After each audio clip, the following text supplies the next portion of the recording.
Hey, what's up, everybody? Doing a hard intro, cold open, because I once again am unprepared and I didn't have a intro video ready to go. But that's okay. I didn't really do that much actual preparation for this show today. But whoop, um, yo, what's up, OBG? Good to see you. Yeah, hope everybody's doing okay out there. We're on what, episode 48 of the into the Minefield. So nice to be back, coming off the heels of two pretty fun streams on AI. First one with Real John Connor, and the second with Real John Connor and Mella. Yo, what's up, Daniel? Daniel's in the chat. Jethro says, "Show us the files." You know, they're on my desk. They're being reviewed right now. I am reviewing the files. They are on my desk. We got Randy in the chat. What's going on, Randy? Good to see everybody. Yeah, so obviously, the big topic of discussion is yo, what's up, Sabrina? We got Sabrina in the chat. Mojo, what's going on, everybody? Good to see y'all. I keep getting distracted. Keep seeing people in the chat. Great to have y'all here. But where's Dr. Crispy when you need him to tell me not to read the chat? Uh, anyway, where was I going with this? Oh yeah, I mean, the big story is Epstein and everything that's going on with that. And yeah, I mean, it seems like it's been talked about a lot, but I think very few people have talked about it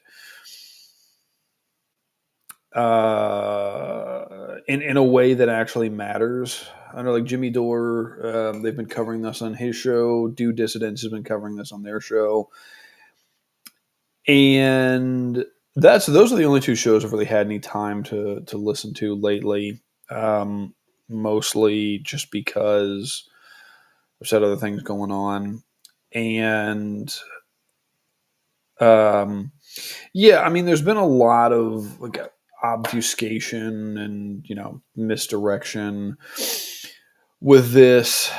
Uh, it's I mean, I think it. I didn't really. I will be surprised. I will be honest. I was a little bit surprised by Trump's reaction to this. To this still going on. And if we go back a little further to, if we go back a little bit further to, when the whole Epstein Phase One thing came out, which was a giant, you know, scam, basically. Maybe scam's not the exact right word, but they gave out the binders full of women, right? They gave out the binders full of women to, all these, conservative state media hacks. Um, and which that's what a lot of these people have basically become. A lot of these, conservative media. Yo, what's up, Mello? A lot of these people have become, uh, yeah, just like conservative, have become state media hacks. Yeah, Sabrina says, I don't trust any source with millions of followers. I'm kind of there myself. Yeah, anybody that gets too big. I mean, the alt media thing, like people should have seen this coming with, I mean, because a lot of these people who are so-called alt media are not alt media, right? Like people will call like the Joe Rogan experience alt media. Okay. I mean, Rogan is pretty clearly he's fully establishment. I mean, you don't get contracts worth hundreds of millions of dollars with a major tech company if you're like an independent outsider type of guy. Like he is fully establishment, and the people he has on his show are fully establishment by and large. And yeah, like Tucker Carlson is not alt media. And we've talked about Tucker a lot on maybe not a lot, but we've talked about him a few times on here. And Tucker is I don't know what to make of the guy. I don't trust him. Um, I think he's a smart guy. I think he's interesting, but I mean, let's not forget like his whole family. Like his stepmother is an heiress to like a major fortune, to the Swanson Foods fortune. His dad was CIA. Tucker himself has said that he tried to join the CIA, and there's a lot of people who say that Tucker actually did join the CIA, but is saying he didn't, and maybe he did. I don't know. I wouldn't be surprised. Yeah, Lex Fridman is by far the most boring person I think I've ever. I like who listens to that show. Who's the target audience for Lex's show? I don't understand it. It is just unbelievable that any. I mean, I've only seen a few clips here and there, but it's like, how did this guy? That's weird. Anytime somebody comes out right out of the gate and suddenly is getting, seemingly comes out of nowhere and is getting big guests booked on their platform, I am immediately suspect, right? And that's there's sort of a scale to, I'm not going to mention a bunch of names or anything, but there are even people and who are sort of related to anyway. I'm never going to get into that. I'll just say whenever people start, even if it's relative, like if somebody just kind of comes out of nowhere and all of a sudden they're getting all these people on their show, it's like, okay, what's going on there? That's a little, yeah. He makes dry toast seem exciting. Yeah, it's I don't get it. I mean, there's nothing of substance there. And what was that? Let me see if I can find. He had like a list of book recommendations, a reading list. Um, let's see. What is this? The one? I mean, this guy is supposed to be some kind of like intellectual. And look, I'm not knocking any of these books. I've read some of them, and they're good. But it's like if this guy is supposed to be some kind of intellectual powerhouse who's a commentator that people are supposed to be listening to. I mean, this is this guy's on his reading list: 1984 by George Orwell, Hitchhiker's Guide to the Galaxy by Douglas Adams, Brave New World by Aldous Huxley, The Stranger by Camus, Meditations by Marcus Aurelius, On the Road by Jack Kerouac, The Art of War by Sun Tzu, The Old Man and the Sea. I'll just drop this in the chat if you want to read it. And look, there's nothing wrong with some of these, but some of these books I actually really like. But I mean, it's like this is this is maybe the most pedestrian reading list I've ever seen. And I'm not saying everybody has to go out and read these 1,000-page dense dry books to have anything of value. It's just weird. Like I don't get it. It's like this is as deep as the guy went. I mean, the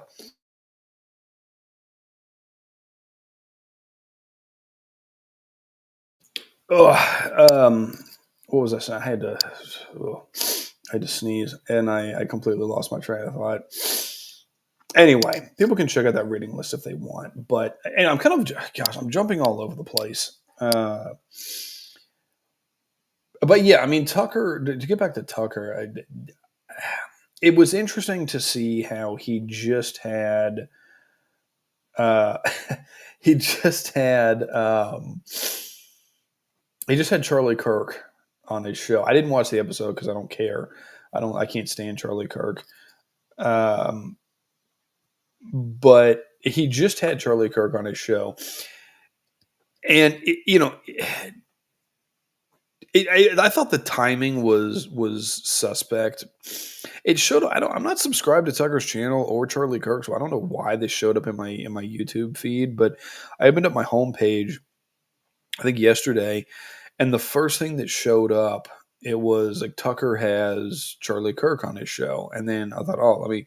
Normally, I'm not a big comment reader, but I thought, you know what? Let me see what the comments are saying. And every single comment was just like blasting Charlie Kirk because Charlie Kirk and his ilk, they worship at the you know addled feet of Ronald Reagan. And it's like, what was that Ronald Reagan quote about the something to the effect of?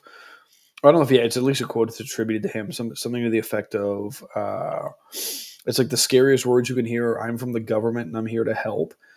Right after Charlie went and said, "Well, I'm done talking about Epstein, and I'm gonna leave it to my friends in the government. I'm gonna leave it up to them because I trust them." It's like I thought the whole thing was like no government.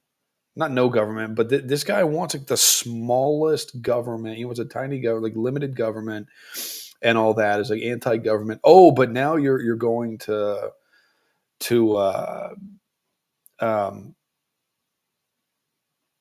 like now you're just gonna, oh yeah, just trust the government, bro. Yeah, trust the government.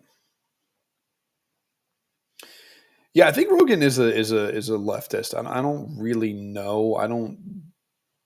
I mean, I know he endorsed Trump, but then apparently he went back on Trump over Trump deporting, doing the deportations. I don't know. I mean, because he was like a Rogan was a like a Bernie guy, I think in 2016. But I mean, there's a lot of apparently you find a lot of overlap between Bernie people and Trump people, which I don't really get. I'm not.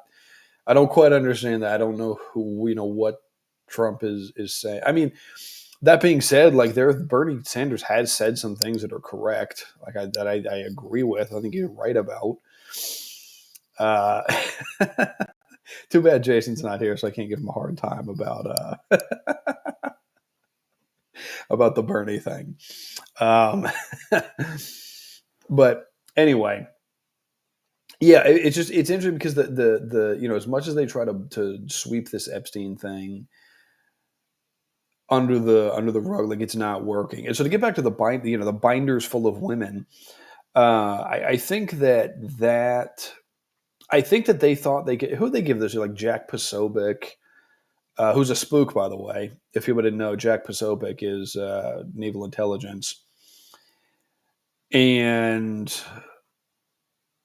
and people might think, oh, naval intelligence. Well, that's just doing research. It's like no. People, probably everybody in the chat and already knows all. I'm not telling y'all anything you don't already know, but if anybody out there doesn't know, I would recommend doing some reading on naval intelligence and see what they're up to. Yeah, exactly, Randy. All the cringe influencers.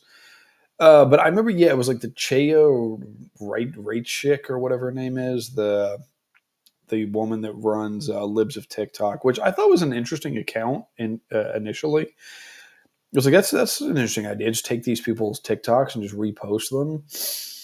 And there were some real weirdos on there, but then she got doxxed, which sucks. I mean, I don't care how much. I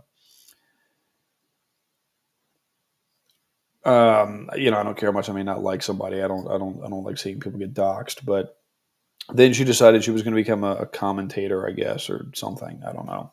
I haven't followed anything she's done in quite a long time. But yeah, and then there was some other people. I don't remember who the others were, but yeah, they got this, redacted, heavily redacted, uh, binder that was just a bunch of information that was already out there. That was already out there, unredacted. It had been out there for a long time. So I think what they thought would happen. I think the people that run that, the Donald Trump and his puppeteers and the people around him. I think these people are just so dumb and out of touch that they thought that they could just push, put these binders out there, and then that people would just forget about it. I think that they really just thought like everybody would forget about it, everybody would drop it, and it would just go away, and it's not going away. right? Which is good. I mean, it didn't go away for what, 6 years now? Fantastic. So yeah, I mean, that's been refreshing to see, and I know there was some debate over if the whole like, oh, because like the whole thing, Jeffrey Epstein didn't kill himself, was like became a meme, and that, so there was some, I saw some people, some, debate on if that was like, if that was a good thing or a bad thing, because it's like, oh well, it just turned the whole thing into a meme, but I don't think it did. I think ultimately it was good. I was always like, yeah, that's great, because it keeps people, it sort of kept it current and fresh in people's minds, and it kept people thinking about it. And so the fact that it didn't go away for that long is, and I think, yeah, I think they thought they could just kind of, like people like Pam Bondi could just kind of keep throwing some crumbs out there and kind of like try to keep string people along until they forgot about it, and it didn't work, right? Because the whole thing was just, oh well, I have the files on my desk. And but then I remember, early on, when this stuff was first coming out, I think there was some like when she was coming into the office or whatever, that there was some concern that, oh, these files or things are being deleted, and they were trying to, I guess, clamp down. I mean, who knows if any of this is even true? I mean, these people are liars, like known liars, all of them. Trump, Pam Bondi, Caroline Levitt, Cash Patel, Dan Bongino. These people get paid. They're professional liars. Uh, and so, yeah. So then, her saying like, oh yeah, we have the, yeah, placate, placate, placate, obfuscate, obfuscate. Yeah, exactly. And yeah, so none of that's working. Um, and yeah, and everybody knows they're lying about this. And then, um, I mean, the funny the funny thing was, I hope it's worth it to these people. I hope that their short time in office is worth it, because Dan Bongino, I think, if I'm not mistaken, had the biggest uh, podcast in the U.S. At least one of the biggest. I think he had the biggest at one time, and he's completely killed his credibility. He has no credibility anymore. Yeah, and it's done. So yeah, but Trump will pardon Gizzy. I think so. I think it'll probably happen. And yeah, so Dan Bongino, and like Caroline Levitt, who is what, like a 25-year-old Instagram fitness model, who know, however she got her job in the administration. She probably thought like, oh, I can, go out there and, get some epic clips owning the lib reporters, right? Like Kayleigh McEnany did. And then, pivot into a, cushy commentator job at Fox News. And it's like, well, okay, now you've completely ruined your credibility as well for going. And I'm like, Kayleigh McEnany, I'm sure, I don't know, I can't think of any specific instances. I'm sure she lied plenty of times for Trump. But I mean, this is, this is much bigger than that. And we all know, like like all these people do, all these press secretaries just lie. That's their whole point. That's the reason they're there, is to lie for the president, right? To take the heat for the president. And so, yeah, and then, I mean, Cash Patel, like, who even is this guy? He was just like some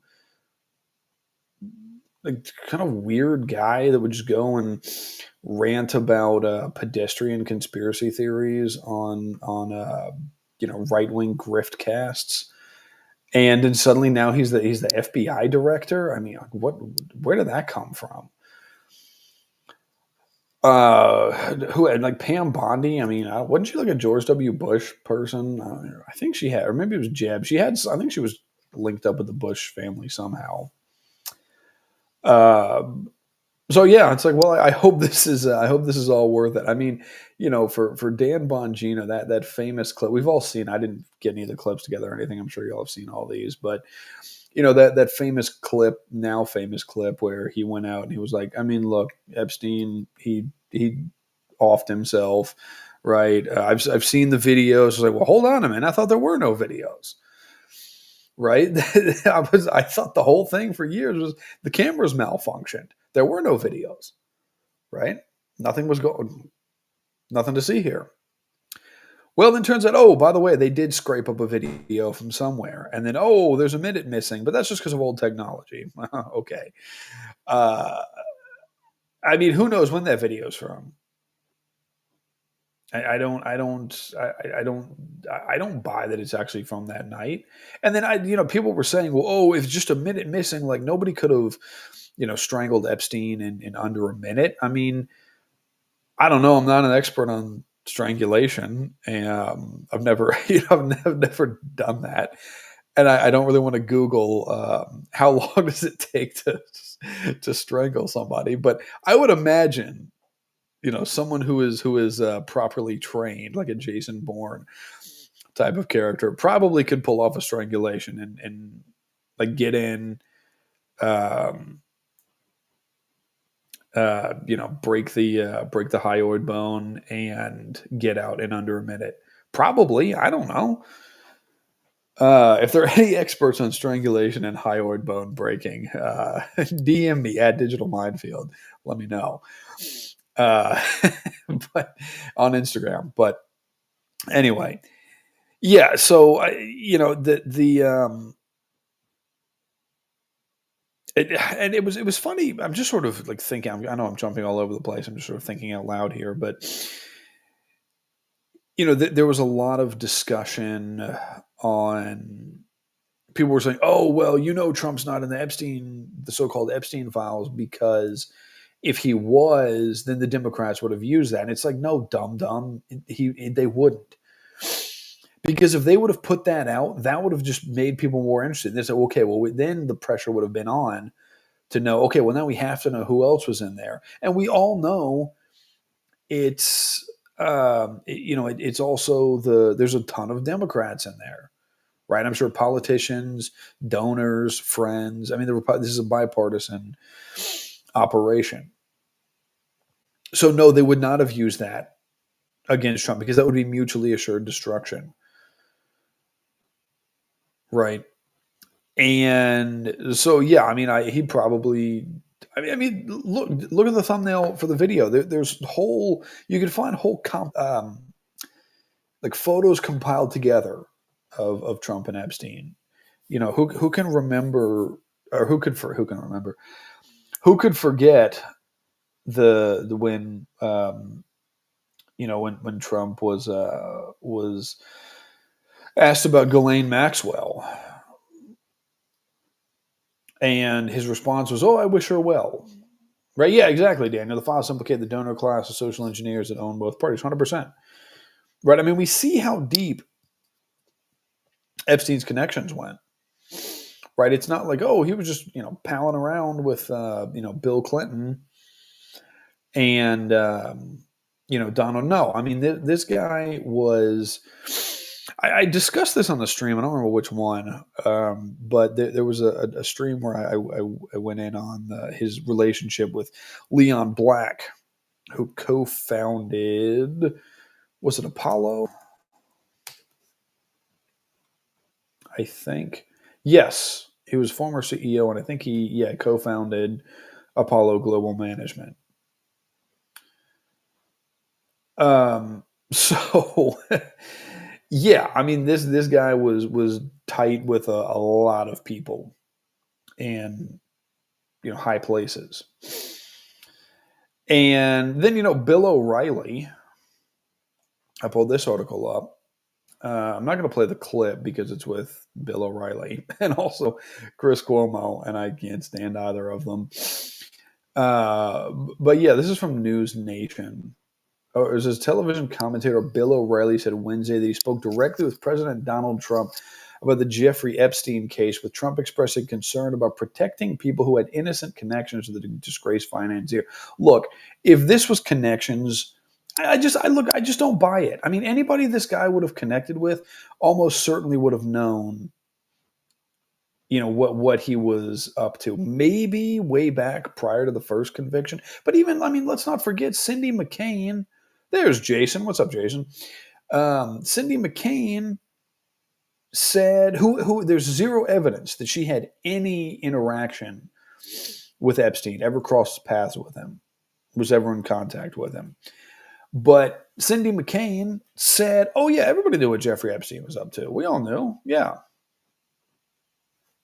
So there you go. It's not like people were just ignorant of this guy, right? And so, um, let's see. Yeah, it says during a conversation with News Nation's Cuomo, O'Reilly said he discussed the Epstein files with Trump man to man, eye to eye on St. Patrick's Day, along with files related to the Kennedy and King assassinations. He said, and I agree, there are a lot of names associated with Epstein that had nothing to do with Epstein's conduct, O'Reilly said. They maybe had lunch with him or maybe had some correspondence for one thing or another. If that name gets out, these people are destroyed because it's not going to be any context rather. And he said, yeah, that, the media doesn't care about context. It's like, oh yeah, that's rich coming from Bill O'Reilly, the king of proper context. I mean, these people are beyond parody and beneath contempt.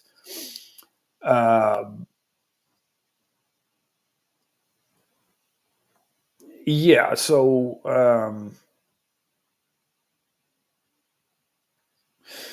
yeah, O'Reilly said the administration could address the controversy by having Bondi hold a press conference to explain what investigators learned about the case in a methodical way while protecting innocent people's names.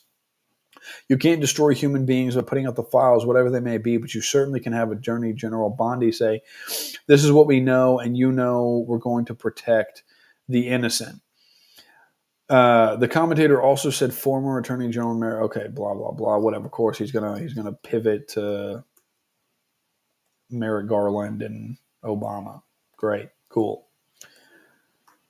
Yeah, there's the News Nation article if nobody cares enough to waste a click on that rag.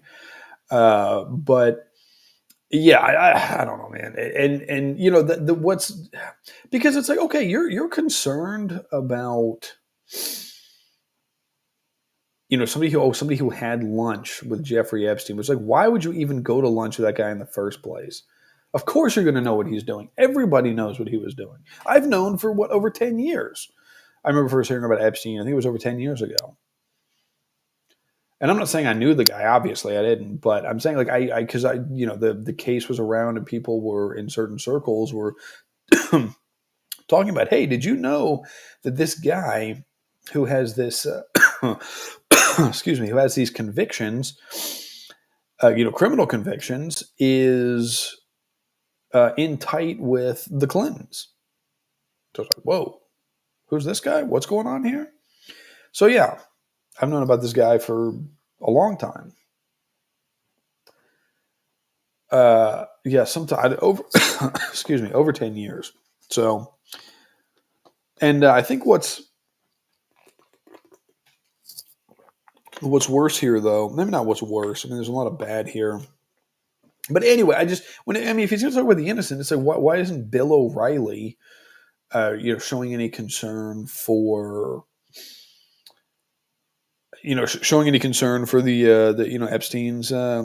Epstein's victims, right? Why is there no concern there? Really makes you wonder, why is he so concerned about protecting people who were hanging out with who were hanging out with convicted sex predator. Crispy beat up O'Reilly 3 years ago on St. Patrick's Day on the grounds. O'Reilly is a poser and could name 3 Cranberry songs.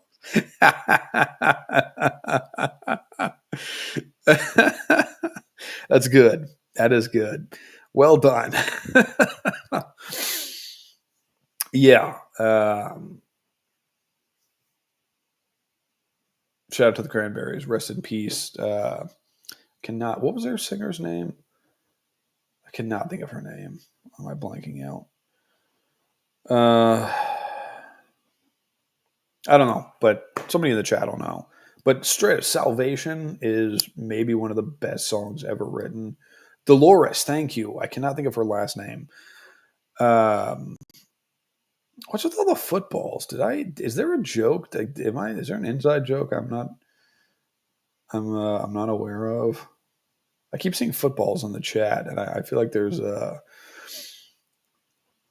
something I haven't. Dolores O'Riordan. Yes, thank you, Jeff. Shout out to Jethro. He knows all this stuff. That's a man with a 400 IQ. All right, don't let him tell you otherwise.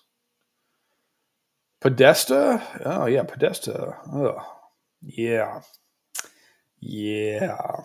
I don't know if I'd ever told this story on stream, but I was at an art museum one time with a young woman, and not she was not like young like that, but no, we're the same age. This is a few years ago, and we were Podesta, the football reference. What does Podesta have to do with footballs? I'm so confused.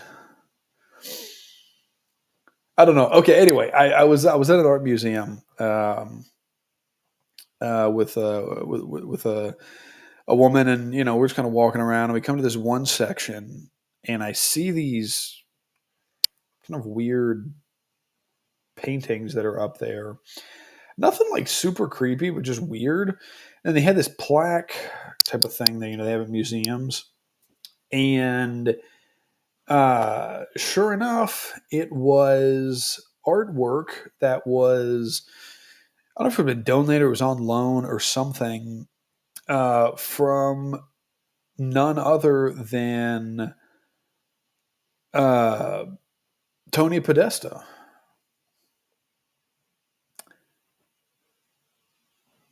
So yeah, I was like, okay, well that's weird. So then, of course, I was whoa, Tony Podesta, like, what the heck? And this um, girl was with us like, what Tony Podesta? What are you talking? Who is this?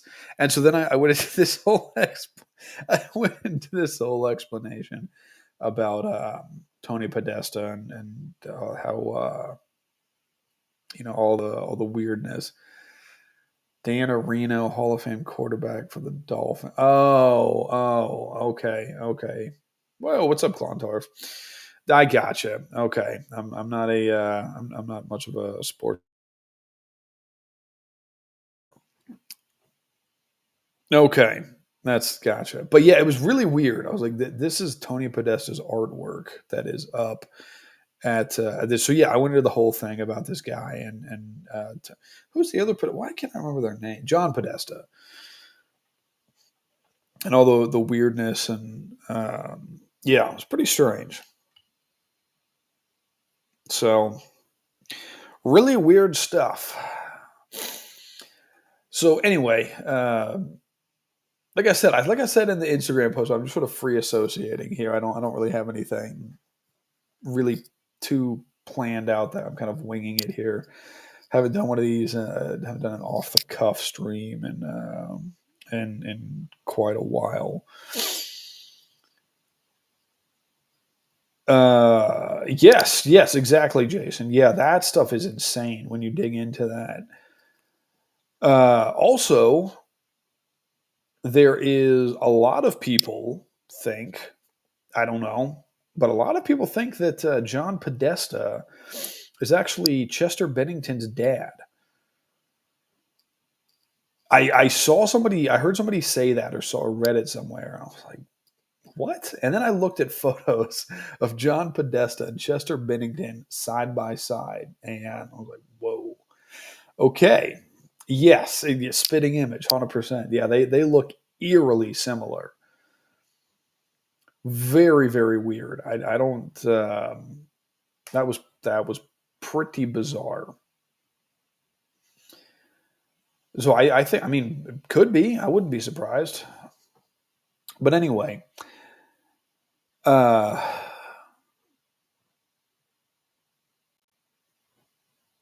where was it with? Oh, I guess the other thing I was thinking about is, uh, now the Democrats have jumped on the Epstein files thing, which I'm skeptical if like there's the whole thing about the Epstein list, right? Everyone with the Epstein list, and it's like I don't think this guy. I mean, what do people think this guy had a Word document on his computer that had a list of everybody that he provided, shall we say, services to? I mean, come on, man. I don't think that's how it's not like that. I think that's just another thing to get people distracted. People get all spun up about this list. Oh, the Epstein list, the client list. Okay, I mean, what did this guy have like a shopping notepad where he wrote a bunch of names? I mean, get real, people. Uh, I don't see it. So, but yeah, now the Democrats have jumped on, which is funny because Trump is now going around saying, "Oh, this is all a big Democrat hoax," and it's like, okay, yeah, sure, that makes sense. Uh, yeah, the Democrats just created this hoax that implicated them heavily in some of the worst crimes the worst crimes a person can commit. Right? All like think about all the political people, all the Hollywood people, all the entertainment media people. It's like these people are all Democrats.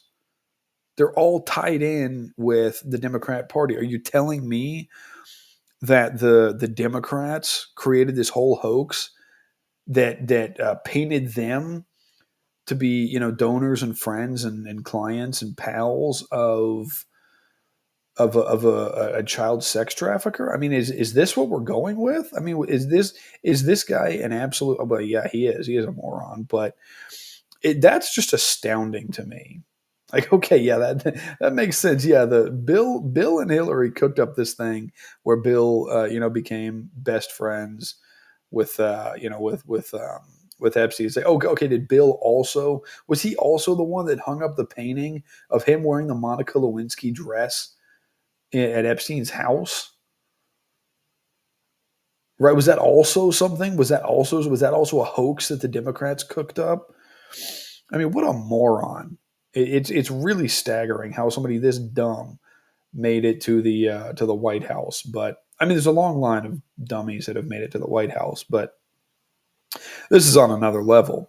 But anyway, now that the Democrats have jumped on this, it's like we had no interest in this before.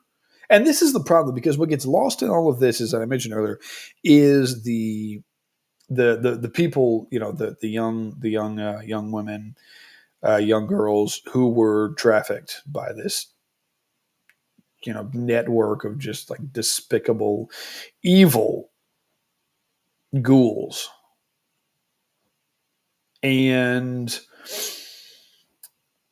like that's the concern here. And so when Ro Khanna and Eric Swalwell came out trying to do these measures to force the so-called Epstein files to be released, it's like, dude, come on, man. I mean, does anybody really think Ro Khanna cares about trafficked children? Does anybody think Eric Swalwell, of all people, has any concern for trafficked children? Like, get out of here. I mean, if you actually believe that, you are too dumb to function. These people don't care. They didn't care for years. All of a sudden, it became something they could weaponize against the Republicans. And I will admit they have done it well because just today, Mike Johnson just shut down, just like forced Congress. What's he like? I think he like forced Congress into a recess because the Democrats kept trying to force the uh, the Epstein files to be Really, yeah, Swalwell does only care about Chinese. He only cares about the Tricom spies. I've not seen the Hunter interview. No, not yet. I've heard about it, but I haven't. I haven't watched it. So I might. We'll see. I can't stand anybody in the Biden family, so I don't know if I could suffer through it, but maybe. But I heard he really went off on the Democrat on the Democrat Party. But yeah, that's that.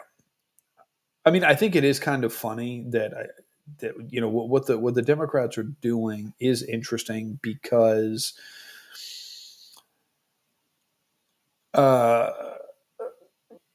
it is interesting because it has shown that the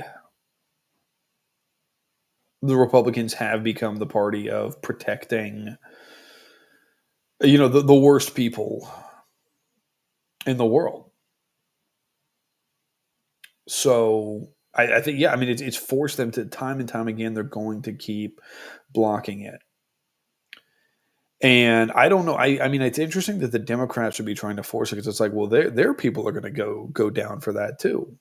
But I mean, Ro Khanna, I don't know how old him and Eric Swalwell are. They're probably in their 40s, I guess, or maybe they're younger and they're not as entrenched in the sort of older Democrat establishment. I don't know. I'm not sure.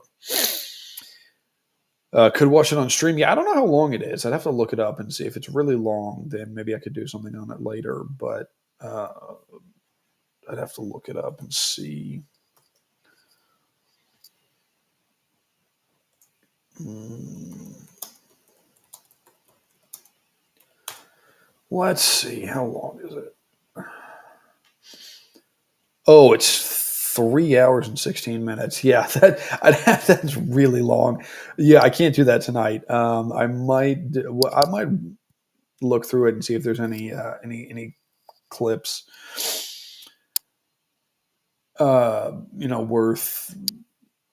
worth talking about later at another time. But yeah, I had no idea it was just over 3 hours long. That's pretty wild. But yeah, let me add that to my watch later, so I'll remember to go back to that.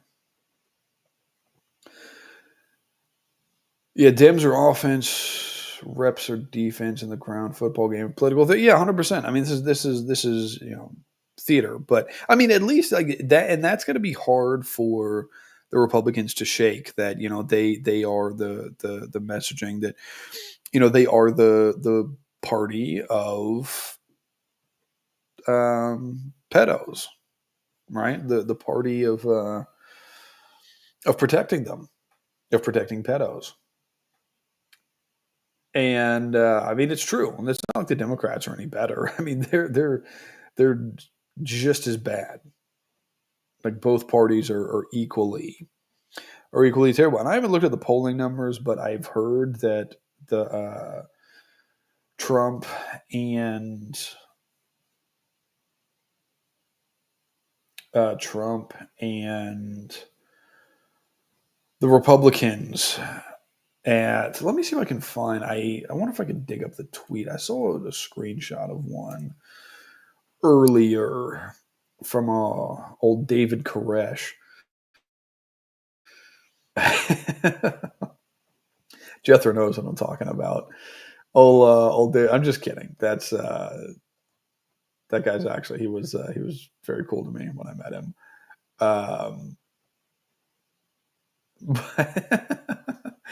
Yeah. Let me see if I can find. So let me see if I can find the actual tweet. I don't remember what his. I don't know what his Twitter handle is. Is this it? I hope this is the right account. Yes. Okay. Here we go. Uh,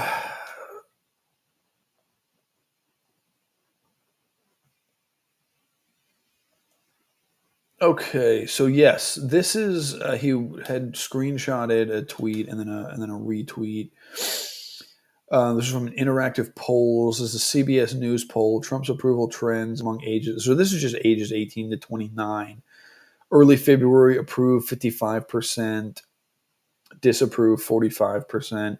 July, approve 28%, disapprove 72%, which is pretty bad. I mean, for whatever polls are worth. And the person was, he was posting the screenshot of who had quote tweeted it, said, Gen Z is conservative, quote unquote, trend found dead at 6 months old. And so he was making the point that, from what I understood, what he was saying is that no, this was actually that doesn't mean what people think it means. Now, I think this whole Gen Z is conservative is a stupid idea to begin with, because I mean they're just simply not like there's there are very few. So that idea that Gen Z is conservative or something. I mean, it's like anybody saying that is people that is not around anybody that's from that generation. I mean, they're more extreme far left than than the millennials were. My generation was and still is in many ways. So yeah, I think the ones that tend to be on the right are just really loud and obnoxious and extreme about it, and that gives the impression there's a lot more of them, which I don't think is the. I don't know. Maybe I'll be proven wrong, but I don't think is the case. But uh, where was I going? I was going somewhere with that. Oh yeah, just to say that, yeah. I mean, this has been this. I'm sure I could look the actual polls. Anyway, I don't want to get too into the numbers here, but yeah, I mean, the point being, it's just this is not good for Donald Trump, and it's not good for the Republican Party. So I think they're probably going to get killed in the midterms. Not literally. I mean, at the polls. Um, I don't think it's going to end well for them. But it's not like the Democrats have offered anything better, right? All they have is, well, we'll just keep trying to get them to force to vote to release the Epstein files. I don't know how long that's. I don't know how well that's going to work. Did I see that Ozzy? I did see that Ozzy died. Yeah, I just saw that. Yeah, I was never a big Ozzy fan. I do like Black Sabbath. I like some of their music.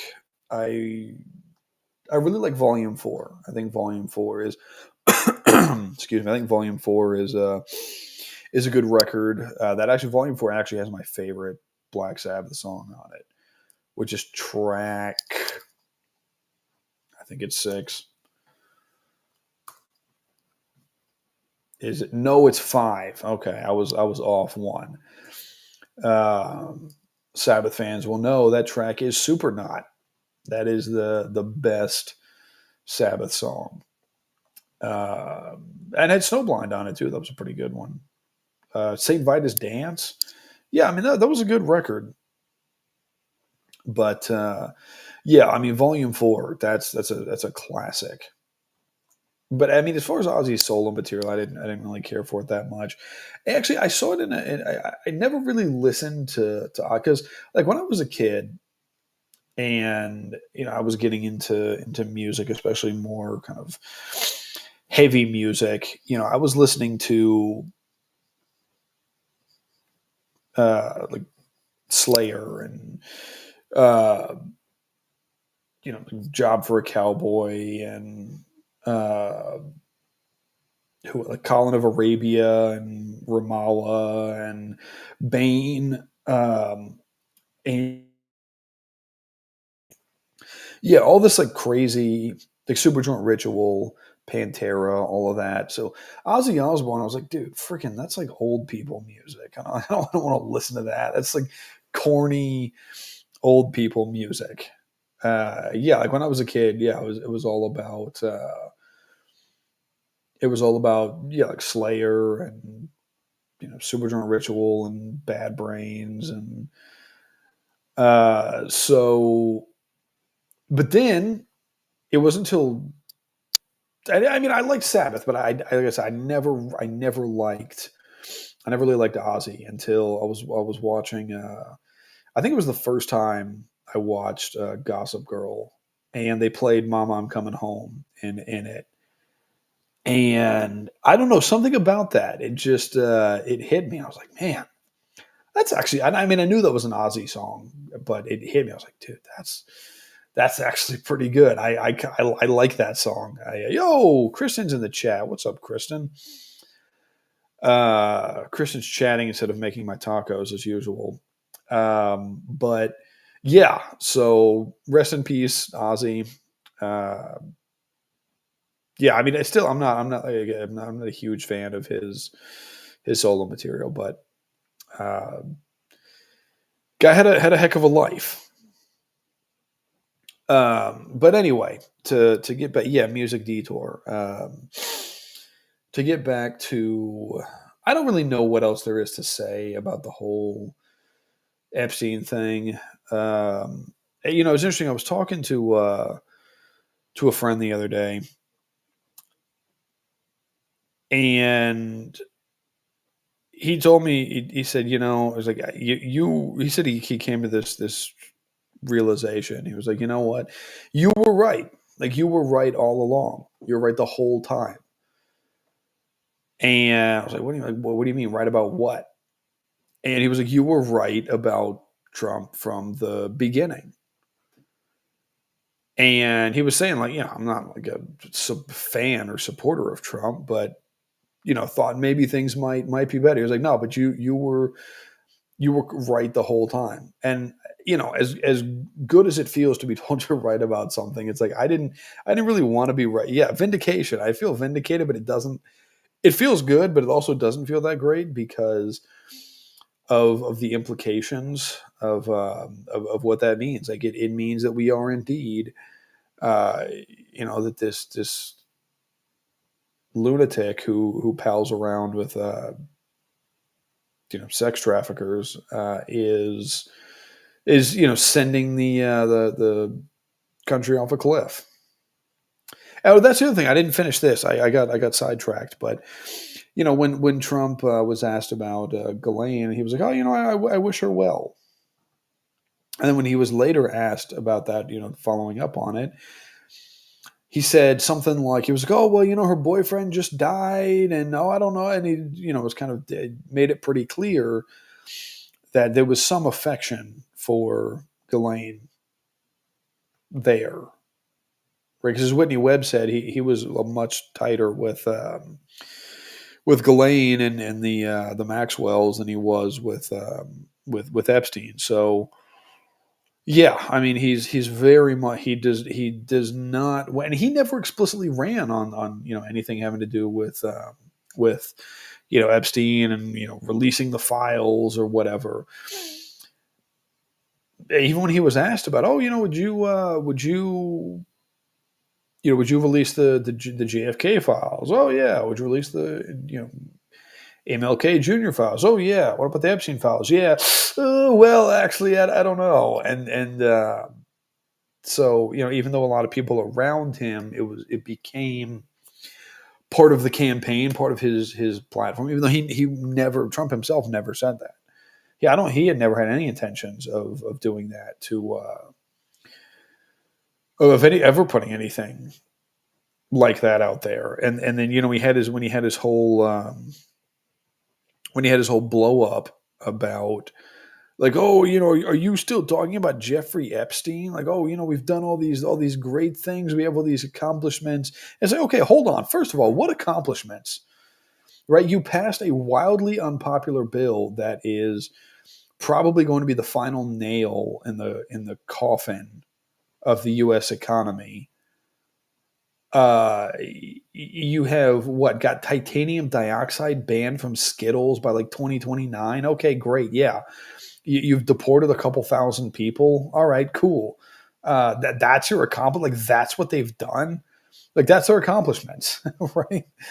Um, okay, well, yeah, you gutted the tried to gut a bunch. You had your boy try to gut a bunch of agencies that could have held him and his friends accountable.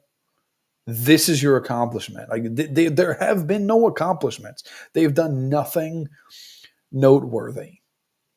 Right? They've done nothing that's going to actually help. It'll help the billionaires, the multimillionaires, right?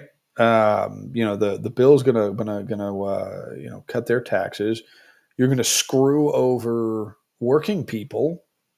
You're gonna crush people. You're taking away basically all the options people had for a lot of the options that were helping people pay off their student loans, and now, uh, yeah, they're like taking all those away, and then capping how much people can borrow to go to school because this is an anti-intellectual, presidency, right? And look, I have plenty of criticisms of the of higher education and the way colleges and universities and what have you are run. There's a lot of issues there. There's a lot of problems. So this should not be taken as necessarily an endorsement of higher education. But it's okay. Well, if you're going to make it even harder for people to go to college, and then you're also at the same time they're trying to automate away all the jobs, take everybody's jobs with AI. Then it's like, what are we just gonna have a bunch of people digging ditches? I mean, is that what you want? Just a nation of people digging ditches? And look, I'm not knocking people who dig ditches. Like that's like for infrastructure and utility purposes, like that's something that has to be done. I'm not bashing those people, or I shouldn't have to say y'all know I'm on the side of working people, but I just mean that it's like is that the plan? Right? Because these factories are talking about building, which are probably we're never going to see. Those aren't going to have any. There's going to be like 30 people working in those max, like per factory. Which Howard Lutnick himself said, "It's like, oh yeah, there's going to be all these opportunities to build the factories, right? So they're going to automate all the factories if they even come here, which I can pretty much guarantee you they're not.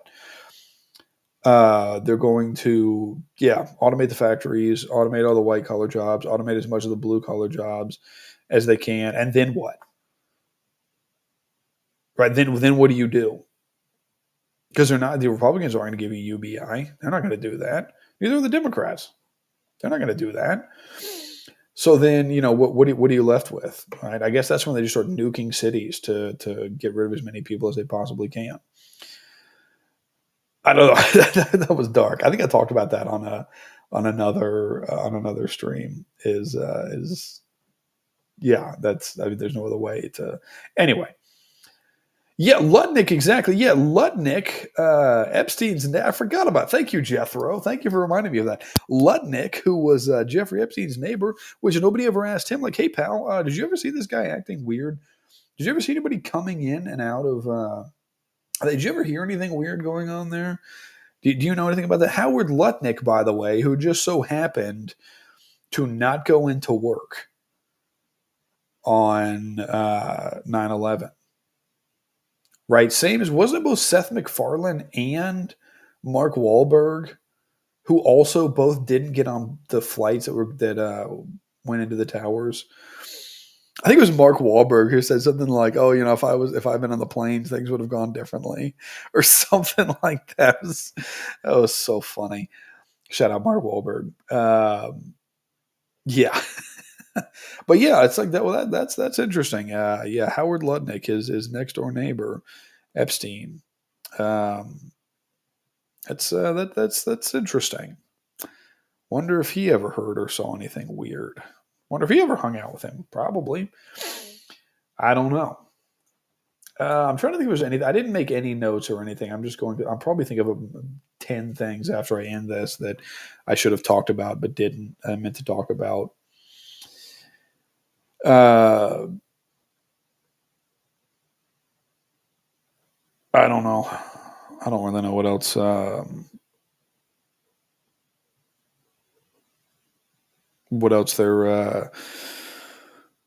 what else there is to get into on that front.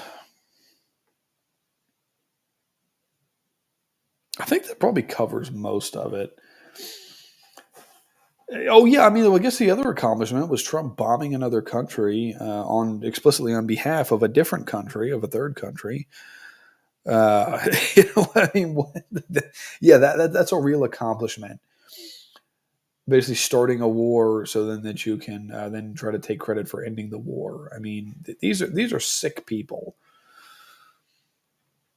All right, these are really sick people, uh, deeply deranged people. And somebody pointed this out. It may have been on Due Dissonance where they pointed this out that I think it was the press conference.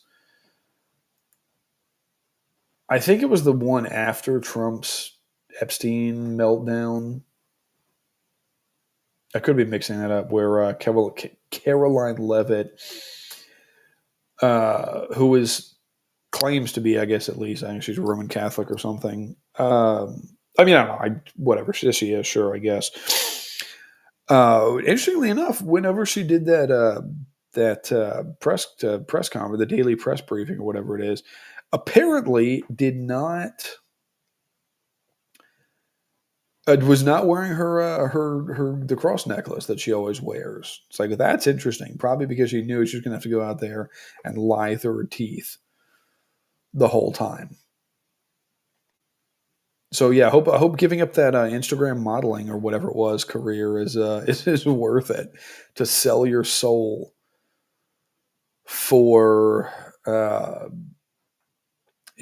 to sell your soul for I don't know what the press secretary makes. Am I streaming for a Protestant church? I need some decor. Yeah, I really do. I need to get something. But I actually have this. Actually, I have a bolt thrower flag. I may hang up behind me. We'll see. I got it from. I think I bought it off Earache Records, their web store, because bolt thrower like doesn't have any merch. It's basically everything that's out there is either really old and it's like $700 for a T-shirt, or it's bootlegged. But Earache did put out it's over there. I can't reach it from where I'm sitting, but yeah, I might put the bolt thrower flag up. We'll see. But yeah, I don't have much decor, whatever you say it. So um, but yeah, then I saw something. I haven't followed the story as closely the last couple days, but there was something about apparently Trump told Pam Bondi was trying to get her to release. Oh, I don't know. I have the story in front of me, but something like he told her to release at least some of it. I think it was like grand jury something or other. And then Tulsi Gabbard, who is I guess the head of yeah, she's the director of DNI. I mean, I'm sure she could do something to get some of this stuff out, but you notice they came in with a distraction of her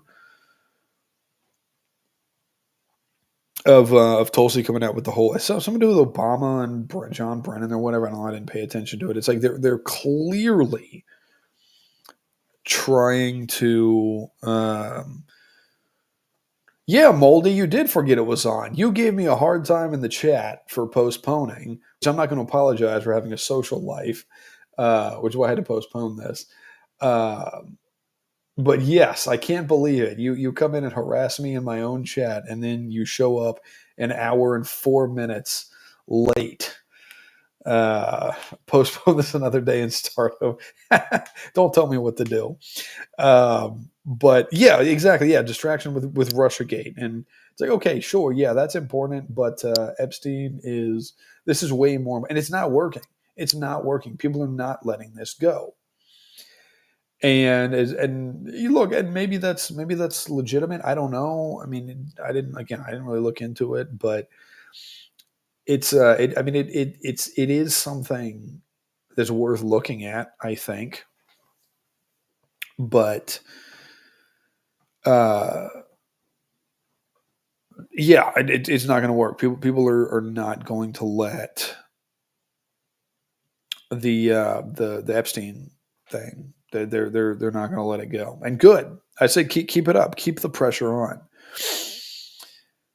Keep the pressure on. Do not don't let up on these people, right? Because they think you're stupid and they want you to forget about it. My channel is suppressed by YouTube. It probably, I don't know. Is it big enough to be suppressed? It might be. I don't pay attention to. I know there's a lot of words. People are like, oh, you can't say this, can't say that. It's like, look, as long as it's not a TOS violation, I don't care. Right? I've said before, this channel is for the real ones. This channel is for the people who find it. Right? So it's I'm not out there trying to be. I'm not out there trying to be. Get on the front page of YouTube or anything. But yeah, so it probably is. It could be suppressed. I wouldn't be surprised. Um, yeah, everybody. Yeah, everybody's pointing at RussiaGate, saying, "Oh yeah, don't talk about Epstein. Don't think about Epstein." Charlie Kirk. Oh, I'm going to stop talking about Epstein for the time being, and I'm going to trust my friends in the government. That was a terrible Charlie Kirk, but uh, yeah, I mean that's basically what it's come to, and uh, yeah, and then all the chills and all the like Benny Johnson, I'm sure is going on with this, and then people have been twisting themselves into knots trying to explain how Trump is doing this because he has to. He's doing this because he's like trying. He's like beating the deep state at 4D chess. It's like, dude, no, y'all are too stupid to function. If you actually believe in it, no, it's straight up. These people hate you, and they're protecting their friends, and they're protecting their donors, and they're protecting themselves. That's what it all comes down to. So that's it. I don't think we're ever going to see, and I mean, if anything, it'll be a limited hangout, right? A Mark Levin. I don't think I could do a Mark Levin. I haven't really listened to. I think I've listened to like 5 seconds of Mark Levin because I was borrowing someone's car a while back, and I turned on the radio, and they had whatever station they had that it tuned to. Uh, it was like a talk radio station, and it was yeah. I just heard it was like this is the Mark Levin show. Where I was like, oh no, no, I'm good, I'm good. Yeah, I mean, I think I've listened. I think I've heard like clips here and there of Mark Levin, but yeah, he's just like screeching, and the guy's he seems like a kook. So I don't know, but um, yeah, I mean, it'll just be a limited hangout if we get anything. Yeah, Tim Pool is insufferable. I'd rather listen to Don Lemon, Mar Lemon, whatever, than Mark Levin. I would personally, I don't want to listen to any of these people. Uh, yeah, I can't. I think that the worst though is Chris Cuomo. I don't think there's anybody in media who was worse than Chris Cuomo. If I had to listen to anybody in mainstream media, I don't know. Maybe Joe Rogan. I don't know. Yeah, Tim Pool is. Yeah, Tim Pool has got graphene skin. It's really something. And yeah, that guy's very annoying. I remember when Jay Dyer went on there, And what did they? What was it they talked about? It was some like cart. It was Scooby Doo, and they spent almost like what over half the show talking about Scooby Doo. I was like, this is so stupid. Yeah, wasn't Tim Pool one of the people who was getting like $100,000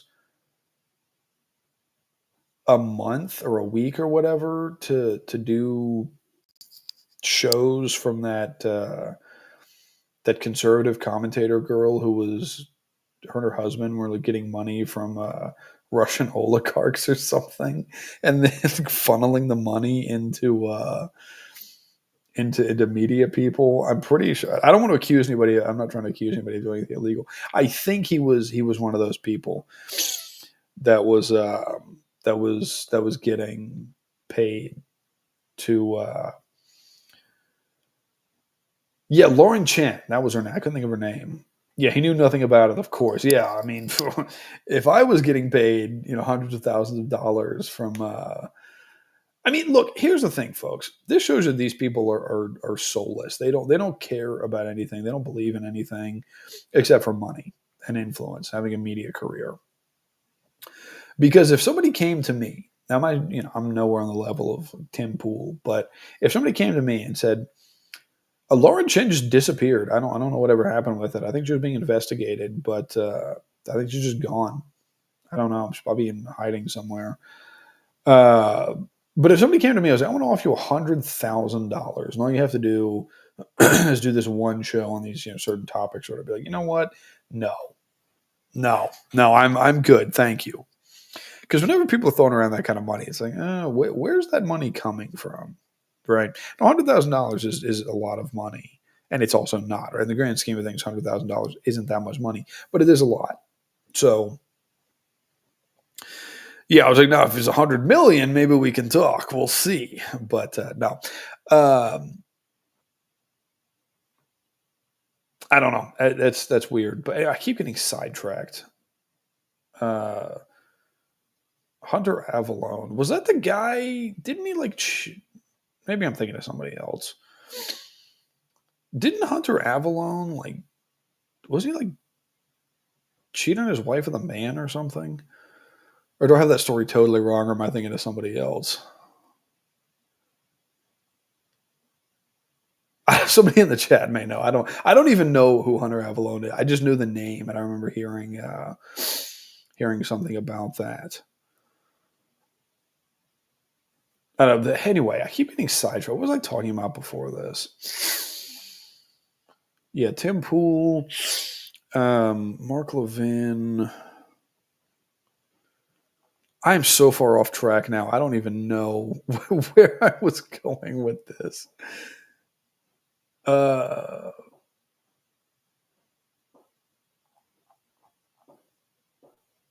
I don't know. Maybe somebody in the chat remembers what I was talking about. Can help us get back on track. But I haven't really been on track the whole time. I've just been kind of free associating here. But uh,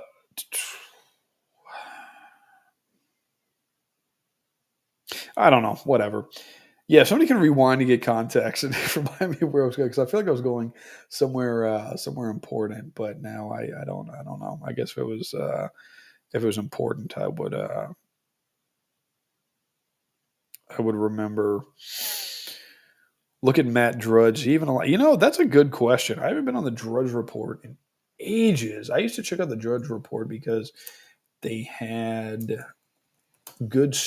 You could find good stories on there. Um. Okay. Yeah. It looks like Drudge Report is still. It's still up. I don't know. So here's the story. Okay. This is top story on Drudge is House Oversight Committee to subpoena Ghislaine Maxwell for testimony.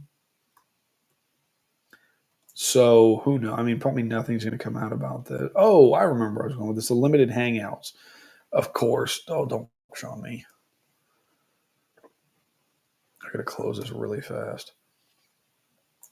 The New York Post has so many ads on it that anytime I open it, on stream. I got to get worried about things crashing.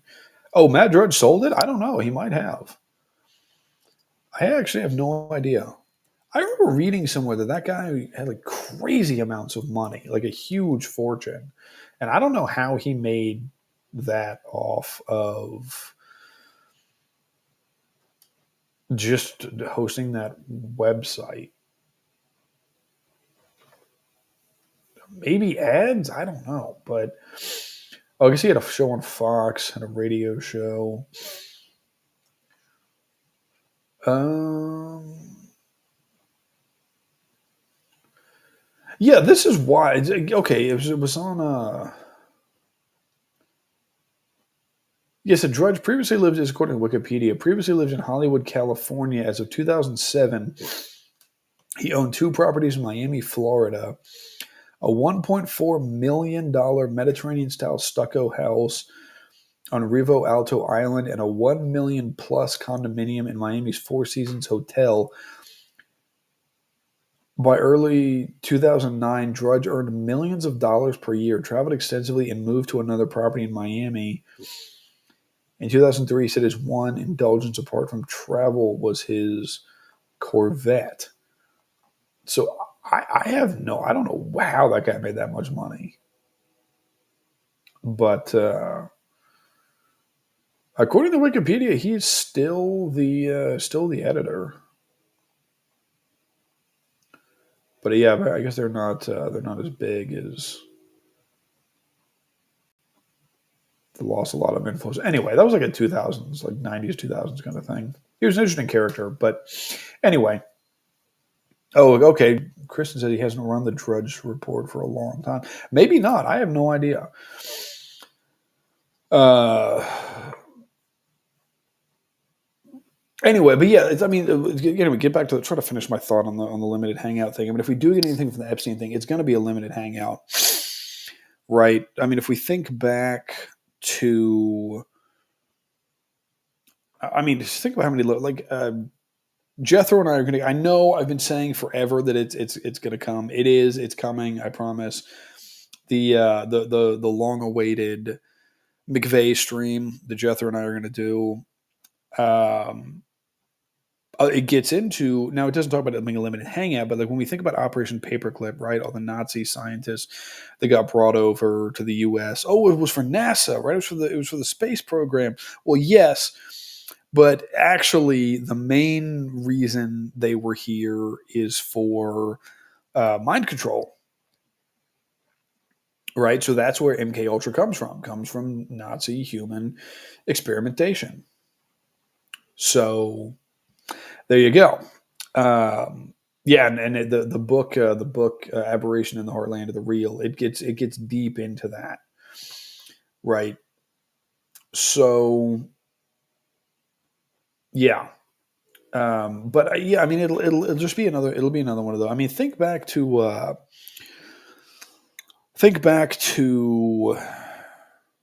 now. I don't. I am not. I haven't looked into this extensively, so I don't want to get too deep into it. But if we look back to the recent flooding in Texas, which is just a horrific, awful tragedy.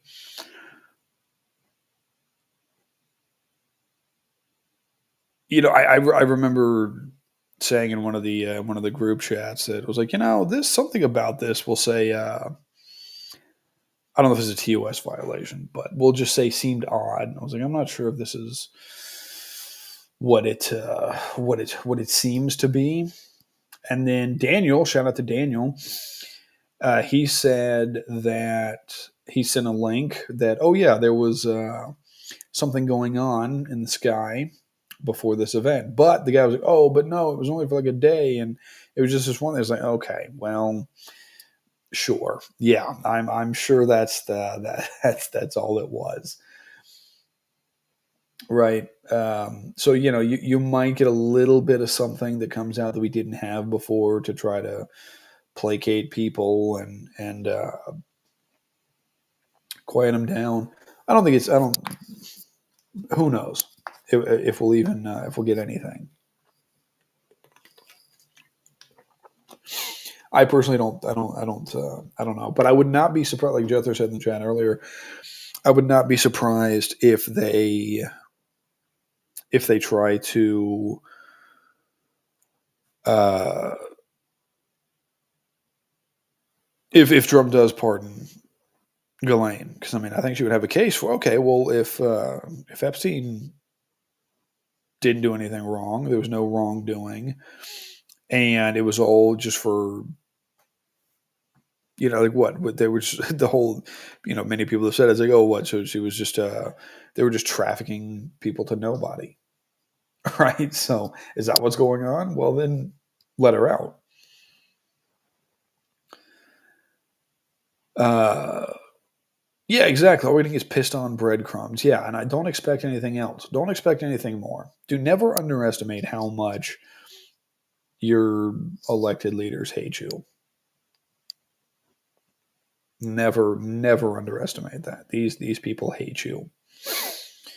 And yeah, I mean, who knows if Ghislaine did go and testify? I mean, how are we supposed to believe anything she says? Right? I mean, I wouldn't believe it. Maybe she's just being truthful. Maybe not. I wouldn't. I wouldn't. I would be highly skeptical. Yeah, Block Party says I would actually love to. What's up, Block Party? We got Block Party in the chat. Good to see you, homie. I would actually love to see Trump pardon Ghislaine because it would actually destroy MAGA. I agree. I think it would. So that would actually be really funny, and hopefully, it would finally break the spell that this buffoon has on his what's left of his supporters. And it's funny because you're seeing some of these every from time to time I'll check into conservative media just to see what's going on, just to see what those people are talking about. It's kind of check the temperature. And a lot of these people, like Matt Walsh, had a video I listened to the other day while I was cooking, and he was talking about the whole Epstein thing, and he was, of course, he had to throw in the quality that he still supports Donald Trump. But okay, yeah, of course, right? Because these people are, a lot of these people, and even a lot of the people in the so-called alt media. I mean, I think a lot of those people are either bad actors or, I mean, some people took them forever to start talking about Epstein and the AI kind of thing, and Trump's being, you know, trying to create a Minority Report type of society. So yeah, they didn't have anything to say about that, and I think a lot of these people are. I think a lot of them are still subject to audience capture on some level, so they can't get too far into criticizing or being against Trump. But yeah, Banhammer says that's a good point. Yeah, part of me thinks the goal is to delegitimize our government. Well, that's 100% because that's Curtis Yarvin's thing. Oh yes, I do have Venmo. I don't remember my name on Venmo. Let me check. Uh, I'm still new to Venmo. I don't entirely understand how it works, but let me see if I can find my name on there. One moment.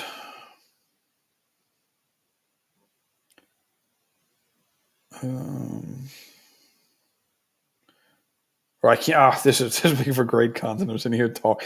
I can't. I can't. I can't do. I can't do two things at once. Uh,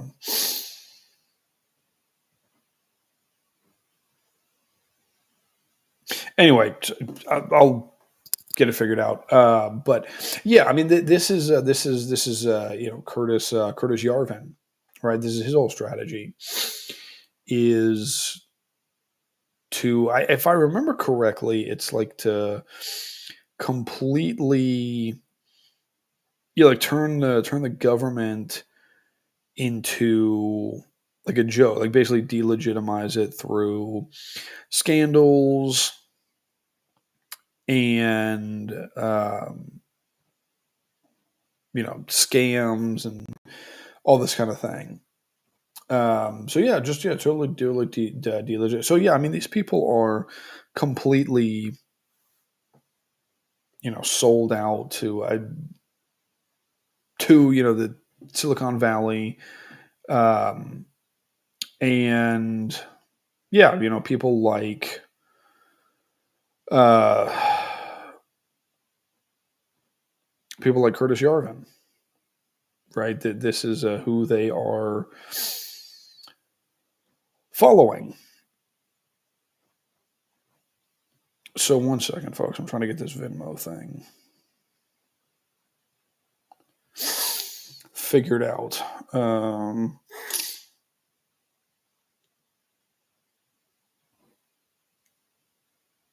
Okay, got it. And I don't know how to create the link for this, but I'll have to figure that out later. Is that the right name? Yeah, there's the Venmo. But yeah, so I think it's pretty clear. This is it is to try to totally destroy any faith in the U.S. government. Which, I mean, shoot, does anybody actually have faith in the U.S. government? I surely don't. Yeah, nuts is more trustworthy than anyone in D.C. Yeah, 100%. Maybe Thomas Massey. He seems okay. But it's funny. Trump said he was going to primary Massey, and it's like, well, after this, I think Massey's seat is probably safe. I don't think he really has anything to worry about. So, um, yeah, we'll see. Yeah, I want to like Rand too. Uh, I don't know. I don't know what to think of the guy. I mean, maybe he's okay. I did meet him once. I didn't really meet him. I was at an event where he was, and I got a photo with him, and he was not personable at all. Like, I don't know, maybe he was tired, or maybe who knows, I don't know. But yo, what's up, Mick? I got Mikhail in the chat. The demoralization campaign is on overload mode, all to make normies beg for a new system, which will be far more evil and pernicious. Yeah, no, I think that's true. Yeah, I mean that's I mean, think about like that. Wasn't that the whole people were saying that was the whole World Economic Forum plan, was to like make things so bad that people would beg for some way out of it.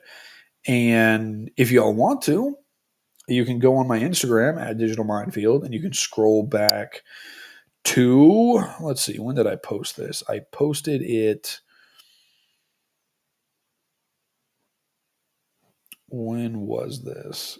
You got to scroll back a little ways. Where is it? I can't find it now. I know it's still up. Oh, yeah. You can scroll back to February 19th, right? It's not that far back, where Mark Benioff, who's the CEO and chairman of Salesforce and also owns Time Magazine, where Mark Benioff, you can find the clip. I didn't put the entire interview, but that whole segment of him talking to what's that guy's name, Andrew Sorkin from CNBC, where they're talking about Davos, right? And Mark Benioff says, well, Donald Trump and Klaus Schwab. Uh, like he says that I put part of the quote here in the caption. It said, obviously Donald Trump and Klaus Schwab are very close friends. They have a lot of time for each other. Right. So yeah, go listen to that. And if you just look up, I think if you look up like Mark Benioff, if you go on YouTube, search like Mark Benioff, Benioff, Mark with a C, like Davos 2025 CNBC, then it should come up. I think it should be the first thing that comes up if you search that. But he's got like this big jacket on, and yeah, you can see the big coat on, like parka, and yeah, you can hear him talk about the relationship and his relationship with Donald Trump, and how Trump works quite well with the World Economic Forum, who supposedly, Klaus Schwab is like public enemy number one to to MAGA and to Trump supporters. Well, clearly not, because he's and he goes to Davos, right? Or at least he speaks there. I think last few years ago he was there. I think he was there like via, I don't know, Skype or whatever.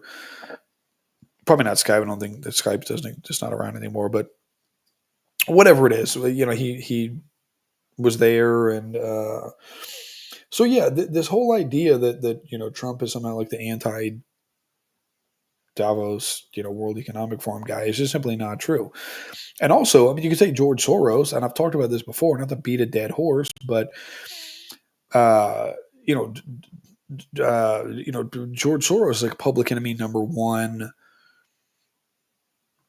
to MAGA and like to conservatives and Republicans and people everywhere, like these people. But then, and these people, it's like these people are their biggest enemies are Klaus Schwab, who I think just recently stepped down from the World Economic Forum from running it, but who's ran the World Economic Forum for years. Uh, George Soros and Larry Fink, right, who runs BlackRock. Well, if I remember correctly, there was an article that came out that Trump had tasked Larry Fink, who Whitney Webb said that Larry Fink actually uh, was Donald Trump's personal money manager, right? So he has a long-standing relationship with them, and if I remember correctly, the reporting was that Trump had tasked Larry Fink with finding the U.S. Secretary of the Treasury. And who did, if that's true, right? Who did they find? Well, they found Scott Bessent. Who's Scott Bessent? He is one of George Soros's right hand men, right? Stanley Druckenmiller would probably be Soros's right hand man, and Scott Bessent, whatever, is like right there with him. So he's like a top Soros guy, right? Worked at his hedge fund, and now this is the guy who's the Secretary of the Treasury. And MAGA didn't say a word about it. Nobody had a thing to say, right? So I mean, it just goes to show you, like this is it's not a serious movement. I mean, it's serious in the sense that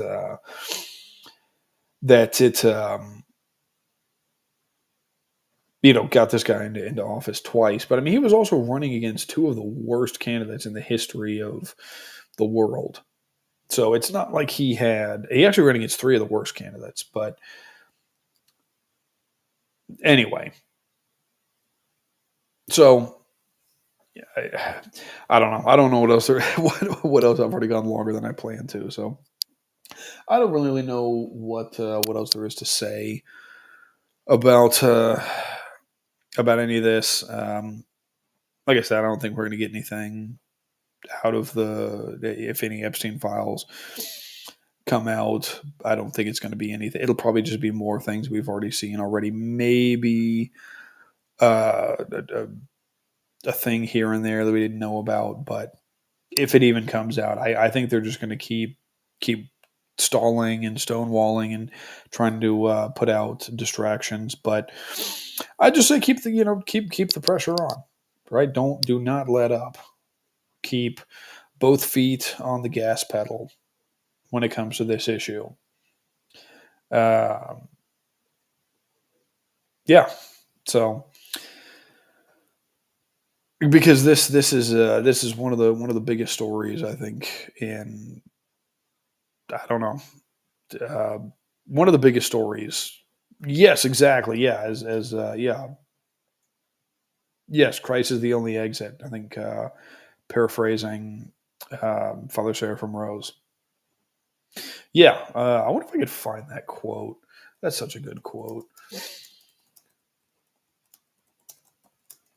That would be a good one to end on. Let's see. Oh yes, this is a quote from Father Seraphim Rose, who said, "Christ is the only exit from this world. All other exits, sexual rapture, political utopia, economic independence, are but blind alleys in which rot the corpses of the many who have tried them." So there you go. I think that's a good one to leave it on. But I need a live, laugh, love sign. Maybe I might get one. We'll see. But yes, so remember those wise words from Father Seraphim, and yeah. So anyway, thanks everybody for hanging out. I know this was kind of a bummer of maybe a bit of a bummer of a stream, but I don't know. I think it's worth these kinds of things are worth talking about. So anyway, if you enjoyed the stream, feel free. Yes, absolutely. Thank you, Daniel. If you enjoyed the stream, feel leave a like. Right, I don't ask people to like just because. Right, I want to earn your like. So if you've enjoyed the stream, click like, leave a comment. Thank you, everybody. Thank you, Moldy, Jason, Mojo. Hopefully, I didn't miss anybody. I didn't know Father Seraphim Rose gotten canonized in Georgia. That's I'll have to look that up. I did not know. Very cool to see. So yes, thank you. Much love. Yeah, everybody have a good night. Stay safe out there. And you know what? I'll just read it. I'll read it one more time because I think it's that good. Let me close this pop up. Christ is the only exit from this world. All other exits, sexual rapture, political utopia, economic independence, are but blind alleys in which rot the corpses of the many who have tried them. That is powerful indeed. So yeah, if you've enjoyed it, feel free to leave a comment. Follow me on Instagram at Digital Minefield, and I've got a movies in the Minefield coming up hopefully soon with a very special guest. So look forward to that, and get the McVeigh stream coming up. Working on closing out on that book. So, and then get Jethro on here, and we'll do that one. Should be fun. So, all right, everybody, have a good night. Take care. Be safe, and we'll see y'all again hopefully soon.